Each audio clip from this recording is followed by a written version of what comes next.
Good morning. We're going live. It's Augment Your Week. It's Monday, December 2nd. Can you believe it? It's December 2019. Holiday seasons are upon us. I hope everybody had a wonderful Thanksgiving. For those who jumped on or are watching this after the fact, let's just give everybody a moment or two to join us. I do hope everybody had a wonderful time with family over the Thanksgiving. We had 4 of our 7 children and their children at the cabin for the last several days. Many showed up on Tuesday and left yesterday afternoon. What a wonderful time we had together, playing games and having deep and wonderful conversations. And Saturday watching some great football games, although Alabama lost, which was unfortunate. It was great to be with everybody. Thank you for joining us this morning. There's something that's been on my mind, and I'd like to explore it with all of you. It's born out of an experience I had when I was writing Today I Begin a New Life. I had completed the book. It was going to press on Monday. I was speaking on Saturday at what's called the Gazza retreat in Coronado, right outside of San Diego. Kevin Hall had invited me to speak. Gazza, never make anyone feel small, that wonderful word he talked about in his inspiring book, Inspire. So grateful for that opportunity. And 2 things happened at that event. One, a good friend who's a well-known speaker, Mark, came up to me and said, I heard your book's coming out. Yeah, it's going to print tomorrow. And he said, how long is it? And I said, 367 pages, I think was the time. He said, oh, Dave, that's too long. And it needs to be 80 to 100 pages shorter than that. And I said, well, it's going to print. So I tried to justify all the reasons why it needed to be that long to explain everything. And he said, no, it's just too long. Well, that haunted me the rest of the weekend. Then at one of the venues over the weekend, Immaculée Gazza spoke. She is from Rwanda. She was dressed in this effervescent white gown. The lights just reflected and lit it up. It was beautiful. And she stood on the stage without hardly moving and gave us a clinic on forgiveness. She talked about when she was in Rwanda and there was the genocide, the Hutu tribe killed millions, along with her father, mother, and brother. The neighbor hid her in a very small bathroom with like 12 or 13 other girls. It was just incredibly crowded, standing for days. They had a dress removed in front of the door so you couldn't see it. They searched the house, didn't find the bathroom. She survived. She talked about a few years later when she encountered one of the murderers of her family. And she talked about how she was able to forgive them. Yes, forgive them.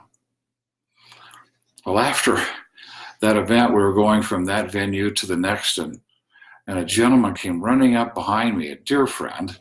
Matter of fact, we were just communicating over the weekend. So I think that's why this is on my mind. He came up and he said, Dave, help me. Just help me. I don't get this. How do you do that?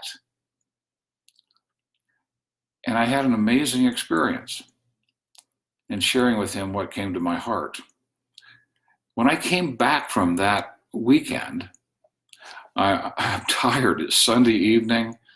I'm getting ready to go to bed, and these words keep coming to me. The book needs to be 100 pages shorter.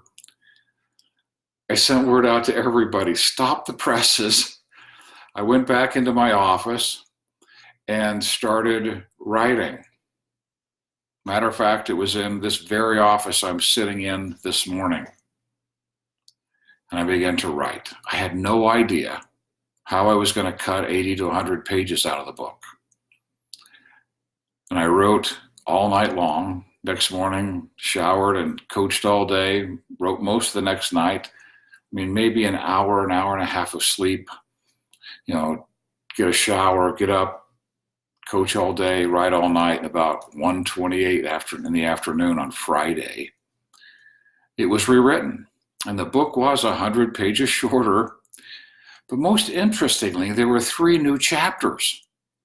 And one of them was sharing this experience I had over the weekend with my friend after Immaculate had spoken. And I've been feeling impressed to just share with you a few things from that chapter. Because we just finished celebrating Thanksgiving. We have Hanukkah and Christmas coming, and what a great time to celebrate these sacred holidays, and a great opportunity to consider those in our lives who may have offended us, who have hurt us, and to find a way to forgive them. Why? May I share? When someone offends us, our thought processes will obsessively search to find meaning. We need to be right. We need to set the record straight. We need to have them apologize and genuinely feel bad about what they have done. We need them to pay for the damage or be punished for the crime. We need to protect our honor and our principles. We need to fix whatever is broken, wrong, hurtful. It's personal. However, we cannot take back the past. Often we want to, but we can't. If someone has stolen our past, why give them our present and future? Or as Og says, why should I throw good after bad? Good being today, bad being what's happened. Why give them more? They have taken enough. Isn't it puzzling that when our neighbor offends us, we burn down our own house? What does that mean? The cortisol surges, the stress hormones that are released in the body, exhaust our cells. And 95% of pathology at age 65 is caused by the chronic release of cortisol. We are burning down our own physical being. When we are angry and unconscious, that is what we do. My friend responded, I understand this, but how do we actually forgive? What is the process? We discussed Kevin's comment following Immaculate's speech, which he said, the for, F-O-R, in forgive means to thrust away, not give away, to thrust away. And then I shared, we cannot throw or thrust away an offense. The offense must be replaced with something of greater value. It is the expanding of the value that thrusts away the offense, not us. We don't thrust it away. We replace it with something greater, more important, more helpful, more positive, more constructive. And that's what causes it thrust away. There's no room for it. The new creation pushes it away. That's what thrusts it away. There's simply no room for it. It is expelled from our life. To do this, we'll want to focus on 4 increasingly important levels of awareness and take appropriate action. Number 1, we want to stay in creation, using our mind constructively to get inspired ideas, intuitive impressions, and creative solutions that ignite our passion and drive our action.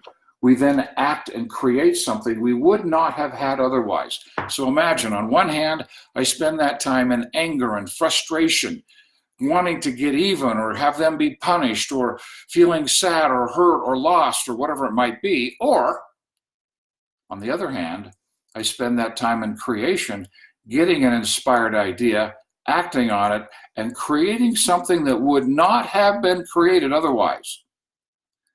And we do that enough times, and we'll create something so magnificent, there's no room for that offense. That helps push it away. 2, want to step back with agape love, see the situation through the eyes of the offender. If we step into their eyes and see what they're thinking, it may help us to better understand why they did what they did, especially like in a financial transaction where someone changed their mind or did something and it just stung, it hurt. It was devastating, but instead of focusing on our hurt, focus on their motive. What were they thinking? What fears did they have? Now we want to be very careful with this one. For example, most child molesters were molested as children. Most violent criminals were raised with violence, drugs, and alcohol. In all cases, seeing with agape love is not about giving credence to inappropriate, deviant, or criminal behavior. Society must be protected when warranted, but agape love can assist us in better understanding the totality of the circumstances. Understanding thrusts away the ugliness. So we're in creation, we create something magnificent and pushes it away. We gain an understanding from stepping into the world of the offender, and we see the totality of the circumstances, and that helps to thrust away some of the ugliness. 3, is anyone suffering from a similar wound? We use those wounds not to carry around as victims. We use those to put in our heart, to use them as reference points. So we're listening to another person and we go, oh my goodness, I've been there. I don't tell them my story. I step into their world and ask them an empathetic question.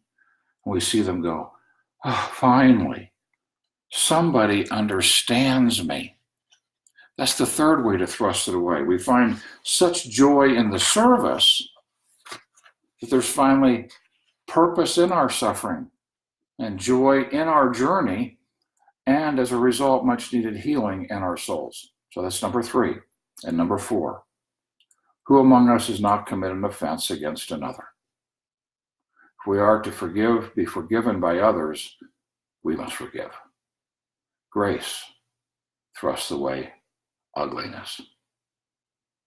Harboring offenses fosters only darkness, bitterness, and anger.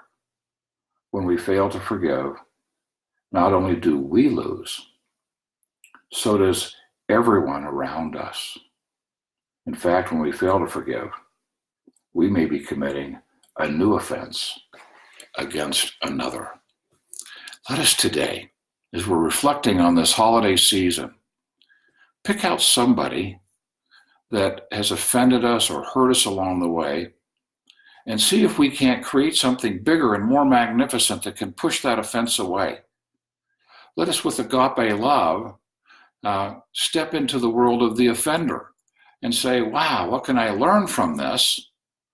What can I do to take a look at my own life and what I've done, and how can I use these experiences to serve another person who's having this kind of a challenge?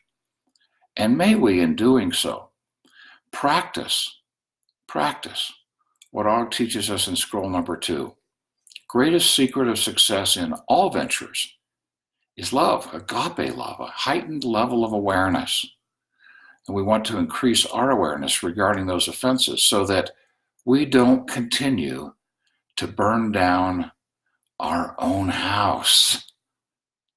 Ultimately, we are the one who pays not only the price of the offense, but the damage, collateral damage after the fact by the choices we make.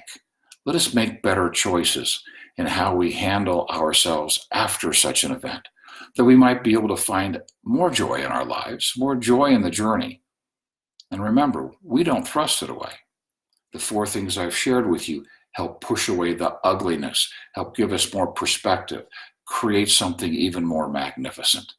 So let us stay in creation today. And may this be the very best week of your life as you prepare for these wonderful holidays. Blessings, everyone.